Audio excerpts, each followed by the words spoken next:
Welcome to Epic Conversations. I'm Diane, and I'm here again with my special guest, Lesley, and good friend, Lesley.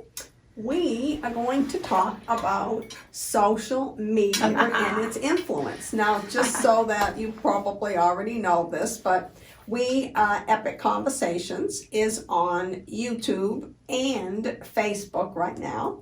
And it's interesting, some of the comments we find on Facebook when you go there to look at the show. So Lesley has some very interesting comments that she'd like to share about Facebook and social media. Well, and my husband says it this way, and I think this is such a smart statement. People in person do not have a loaded gun when they're in social settings.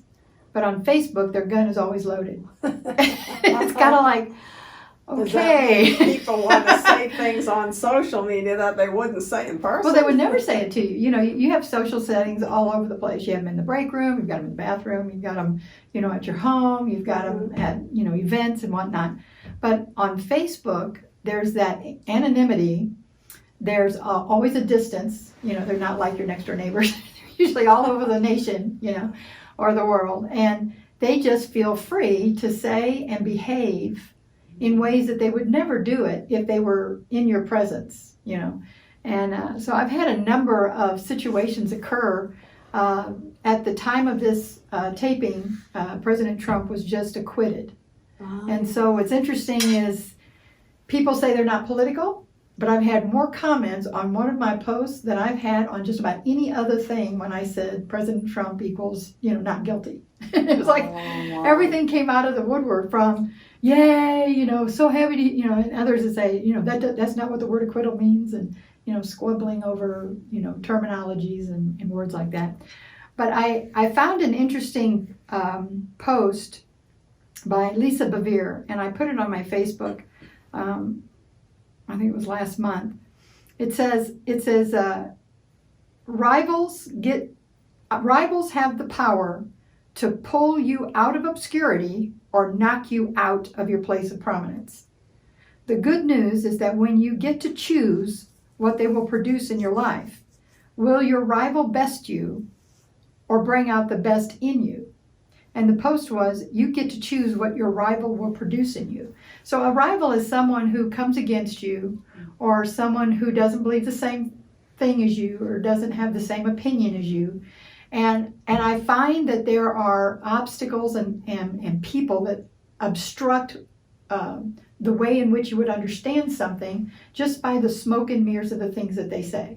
Mm-hmm. And so you have a chance to say things both kind and loving, and the fruit of the Spirit being in evidence. You have the opportunity to come at them with swords in your mouth, mm-hmm. Like a loaded gun. You have an opportunity to speak the truth.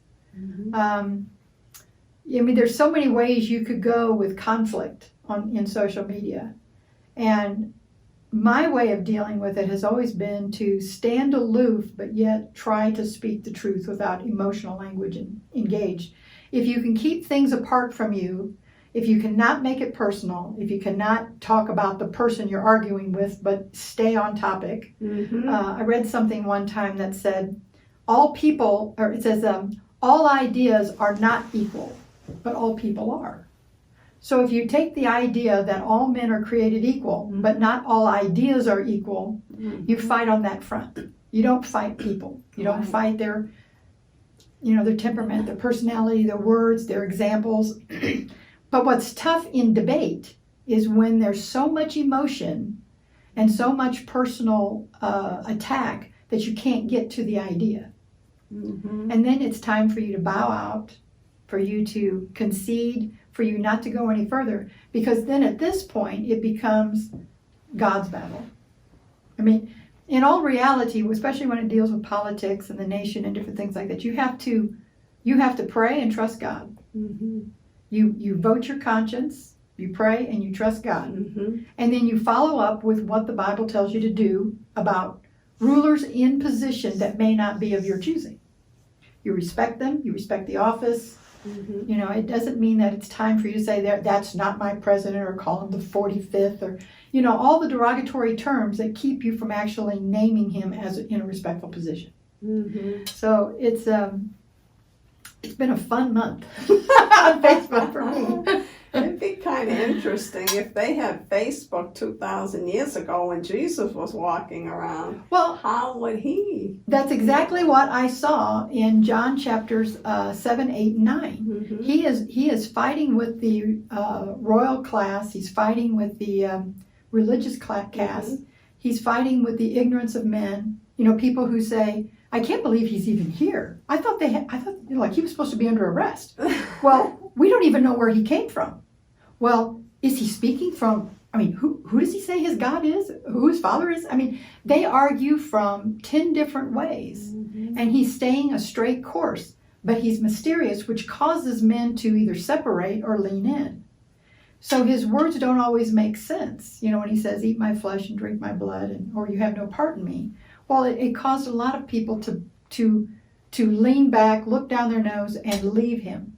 But there were others who thought, now he's got to be saying something other than cannibalism. Right. And they lean in, and then they get a secret that actually feeds their soul and cleanses them. That reminds me of spirit, soul, body, because we are 3 parts. And when Jesus is speaking, a lot of times he's speaking from his spirit. Like Yeah. you said, eat my flesh, drink my, that's a spiritual analogy of Yeah. what he's using. And so when he's speaking from his spirit, it makes sense if you're tuned into the spirit realm. Yes. But if you think he's talking about cannibalism, Yeah. that's fleshly, you get offended. Right. So it's in your soul's in the middle. It's like, am I going to agree with, Yeah. one or the soul or the body, or am I going to agree with the spirit? And the soul makes the choice. Right. Well, and I like how you said that, because in debate and in social media, if you stay spiritual, you may lose a few, Mm-hmm. but you will also gain a few. Mm-hmm. And there will be a blessing and a protection by God on what you do, and there'll be growth. And with God, you always win. Because love, God is love, love never fails. Exactly, I like that. So yeah, That was good. thank you. I appreciate that. That was a very interesting way of looking at the social media Yeah. and the debates. Yeah. So we thank you for joining us, and we look forward to seeing you next time. And in the meantime, have an epic day in the Lord.